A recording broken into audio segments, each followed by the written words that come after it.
ராதே கிருஷ்ணா. எல்லோருக்கும் நமஸ்காரம்.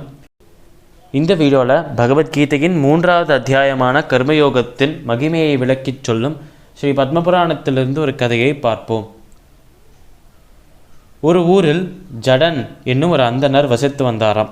இந்த ஜடன் என்பவர் பேருக்குத்தான் அந்தணரே தவிர அந்த அந்தணர்களுக்குரிய அந்த கடமைகளை அவர் செய்யவே மாட்டாராம். இவர் கெட்ட பழக்கங்களுக்கு அடிமையாகிறார். அது மட்டுமல்லாமல் இவர் இப்படி மாறுவதற்கு காரணமே இவரோட நண்பர்கள் தானாம். இவர் யார் கூட நட்பு வச்சிருப்பார்னா திருடர்கள், தீய செயல்களில் ஈடுபடுபவர்கள், இவர்கள் கூட தான் அவர் நட்பை வச்சிருப்பாராம். இப்பேற்பட்ட இவரோட நட்பு தான் இவரை கெடுத்தது என்றே சொல்லலாம். ஒரு நாள் நம்ம ஜடன் கிட்ட பணம் இல்லாத காரணத்தினால் அவர் பல அந்தணர்கள் சேர்ந்து தெய்வங்களை வழிபடுவதற்காக, தெய்வங்களை சந்தோஷப்படுத்துவதற்காக யாகம் செய்யும் அந்த இடத்திற்கு போறாராம். இப்படி தேவர்களை சந்தோஷப்படுத்துவதற்காக அந்தணர்கள் செய்யும் யாகத்தில் இவரும் ஒரு அந்தணராகவே போறாராம் அந்த இடத்திற்கு.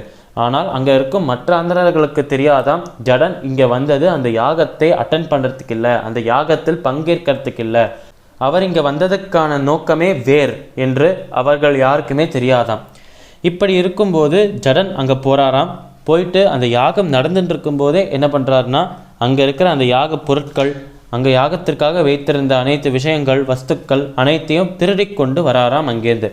கூடவே அங்கே கொஞ்சம் பொற்காசுகளும் வச்சுருந்தாலும் ஒரு பையில், அந்த பையையும் அப்படியே எடுத்துகிட்டு வராராம் ஜடன்.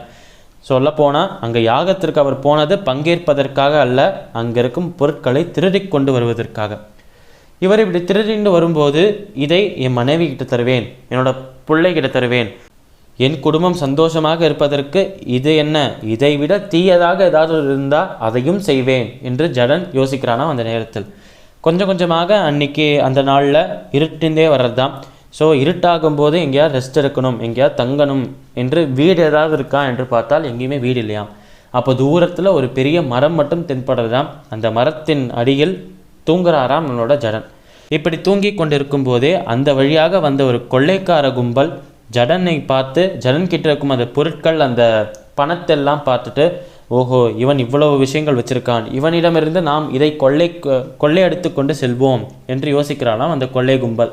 இப்படி யோசிக்கும் போது அந்த கொள்ளையடிச்சுட்டு போகலாம் என்று அங்கே நகரும்போது திடீர்னு நம்ம ஜடனும் ஏந்துக்கிறானாம்.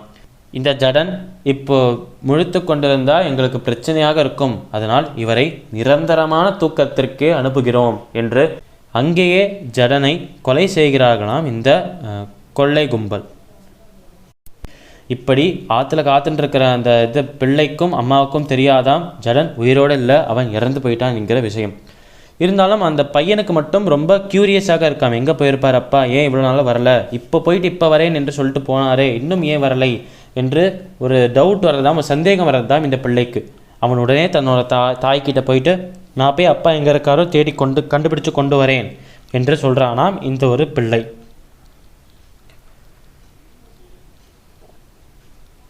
இந்த கதை இதோட முடியல.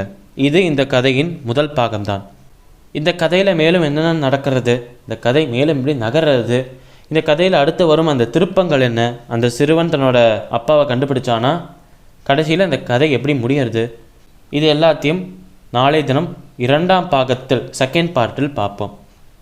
சமஸ்த லோகாஹ சுகினோ பவந்து. சர்வம் ஸ்ரீ கிருஷ்ணார்பணமஸ்து.